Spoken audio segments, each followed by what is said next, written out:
السلام علیکم۔ سلطان صلاح الدین ایوبی دمشق میں داخل ہوا تھا تو اس کے ساتھ 700 سوار تھے۔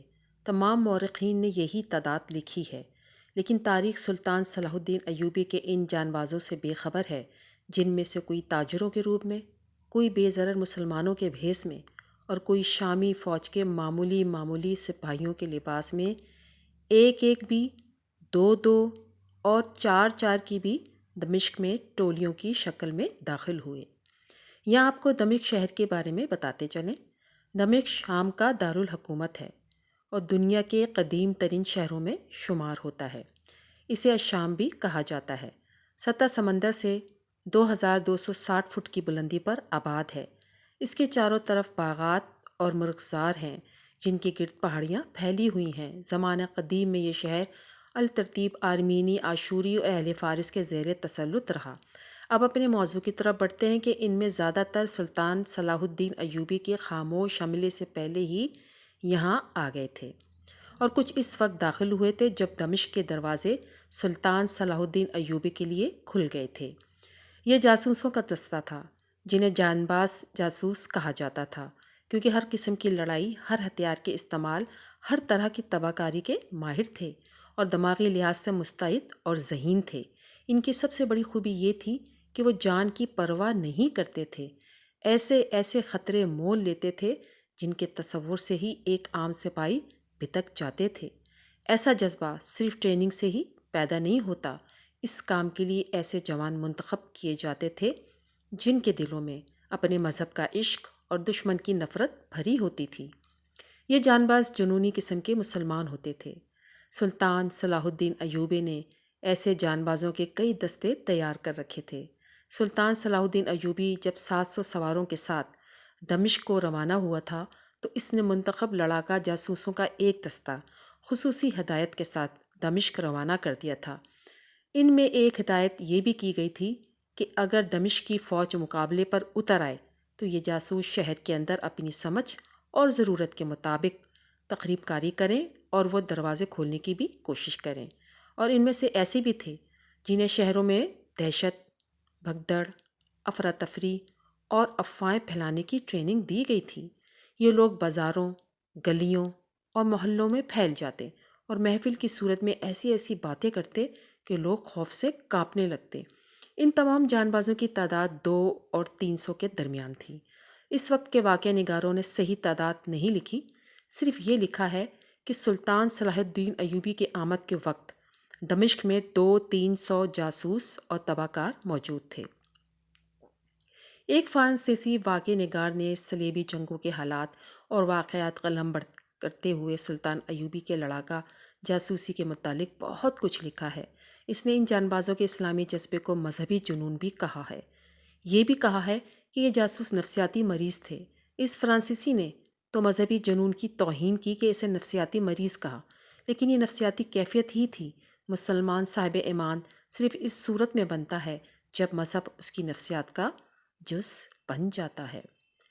ان جانبازوں کو جاسوسی اور تباہ کاری کی ٹریننگ علی بن سفیان اور اس کے 2 نائبین حسن بن عبداللہ اور زاہدان نے دی تھی، اور مارکہ آرائی کی ٹریننگ تجربہ کار فوجیوں کے ہاتھوں میں تھی۔ اب جبکہ سلطان صلاح الدین ایوبی دمشق میں تھا اور علی بن سفیان قاہرہ میں تھا، وہاں کے اندرونی حالات پوری طرح نہیں سنبھلے تھے۔ سلطان صلاح الدین ایوبی کی غیر حاضری دمشق پر اس کے قبضے اور خلافت کی معزولی میں مصر میں صلیبی تخریب کاری کا خطرہ بڑھ گیا تھا، اس لیے علی بن سفیان کو وہیں رہنے دیا گیا۔ دمشق میں اس کا ایک نائب حسن بن عبداللہ آیا تھا، وہی جاسوس جانبازوں کے دستے کا کمانڈر تھا۔ دمشق پر سلطان ایوبی نے قبضہ کر لیا تو وہاں کی بیشتر فوج سالار توفیق جواد کی زیر کمان سلطان صلاح الدین ایوبی کے ساتھ مل گئی تھی۔ باقی فوج اور خلیفہ کے باڈی گارڈ دستے خلیفہ اور اس کے حواری امراء کے ساتھ دمشق سے بھاگ گئے تھے۔ توقع تھی کہ سلطان صلاح الدین ایوبی انہیں گرفتار کرنے کے لیے اور ان کے تعاقب میں بھیجے گا، لیکن اس نے ایسی کوئی حرکت نہ کی۔ 2-3 سالاروں نے اسے کہا بھی کہ امراء وغیرہ کو پکڑنا ضروری ہے، جو بھاگ گئے ہیں وہ کہیں اکٹھے ہو جائیں گے اور اطمینان سے سلطان صلاح الدین ایوبی کے خلاف جنگ کی تیاری کریں گے۔ اب جبکہ سلطان صلاح الدین ایوبی دمشق میں داخل ہو چکا تھا تو سلطان نے اپنے سپاہیوں کو حکم دیا کہ جاؤ دمشق شہر میں جتنے بھی مندر ہیں ان سب کو توڑ دو، کیونکہ اب مزید دمشق کے لوگوں کو میں اپنے اللہ کے ساتھ کسی کو شریک کرنے کی اجازت نہیں دوں گا۔ سلطان کا حکم دیتے ہی تمام سپاہی شاہین کی طرح گئے اور تمام مندروں کو ریزہ ریزہ کر دیا، لیکن ان میں سے ایک مندر ایسا تھا جس کو سپاہی توڑنے میں لگے رہے لیکن اس کی ایک اینٹ بھی نہیں ہل رہی تھی۔ پوری کوشش کرنے کے باوجود سپاہیوں نے سلطان صلاح الدین ایوبی کو آ کر خبر دی کہ سلطان معظم، شہر سے ہٹ کر ایک مندر ہے، لیکن اس مندر کو توڑنے کے لیے ہم نے 10 سپاہیوں کو لگایا، لیکن وہ مندر ٹوٹ نہیں رہا۔ اس کی دیواریں دیکھنے سے اتنی زیادہ مضبوط تو نہیں لگ رہی، لیکن ہماری سمجھ سے باہر ہے کہ اس کو ابھی تک خراش بھی نہیں آ رہی۔ سلطان بڑا حیران ہوا کہ آخر اس مندر میں ایسی کیا بات ہے کہ وہ ٹوٹ کیوں نہیں رہا۔ یہ بات سلطان کے ذہن میں تجسس ڈال گئی اور سلطان صلاح الدین ایوبی اپنے گھوڑے پر سوار اس مندر کی طرف پہنچ گیا۔ سلطان صلاح الدین نے مندر کو دیکھا تو اپنے اللہ سے دعا مانگی اور کہا، اے ہمارے مالک، یہ وہ جگہ ہے جہاں لوگ آپ کے بجائے ان بتوں کو پوجتے ہیں، آپ کی ذات کے ساتھ ان بتوں کو شریک کرتے ہیں۔ بے شک تو وحدہ لا شریک ہے۔ اے میرے مالک، اس مندر کے پیچھے چھپے راز سے پردہ اٹھا دے۔ یہ دعا مانگ کر سلطان صلاح الدین ایوبی نے سپاہی سے نیزہ لیا اور اس مندر کی دیوار میں گھسا دیا، اور سلطان کے لگے نیزے سے وہ دیوار ہل کر رہ گئی، اور سپاہی بھی اس مندر کی طرف ٹوٹ پڑے اور اس مندر کی اینٹ سے اینٹ بجا دی۔ جب مندر مکمل ٹوٹ چکا تھا لیکن سلطان کے ذہن میں یہ بات آ چکی تھی کہ اس مندر کے پیچھے کوئی نہ کوئی راز ہے۔